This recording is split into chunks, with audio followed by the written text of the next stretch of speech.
So now that we've touched a little bit on head, neck, shoulder, and trunk positioning when it comes to ergonomics and sitting at your workstation, we're going to talk a lot more now about the hips, the knees, and the feet and ankles. So starting at the hips, as I talked earlier about when we're buying a chair or purchasing a chair, you want to have something that can adjust its height. Right now, I'm sitting maybe just a little bit too low. What I want is I want the level of my hips to be above the level of my knees or right at the level of my knees. So right now I'm sitting a little bit too low in my chair. So I'm going to stand up, I'm going to raise it so that I can sit up higher. So right now what you can see is that the angle of my hip to my knee is sitting up a little taller. If I were to lower it down, this would be acceptable, but going past that, that's a little bit too low. And again, what this is going to do, it's going to cause a lot more tightness at my hips here. It's going to cause some problems at my hamstrings as well, and it's going to affect my lower trunk. So I'm going to raise that back up. So we already talked now about the height of the hips. What we're going to talk about now is positioning.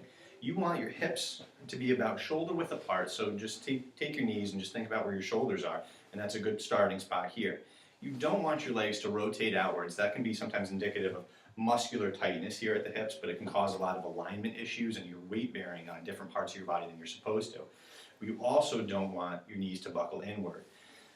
For men and ladies, you don't want to cross your legs, because what that does is you're weight bearing awkwardly on your spine and your pelvis. It can cause some alignment issues and again different abnormalities side to side where you're potentially causing some muscular or capsular issues there. When it comes to the knees, same thing. You want to be able to have your toes back up. You want your toes pointed forward. You want the center of your knees to line up over the center of your foot. What that will do is, that's talking a little bit about hip rotation here, but that's a great way to start thinking about where my knees should be positioned in space. You also want your knees to be bent 90 degrees. You don't want them tucked underneath you. That causes a lot of hamstring tightness here. You don't want them too far out, because what that can do is that you're then all of a sudden not able to put your feet flat on the floor.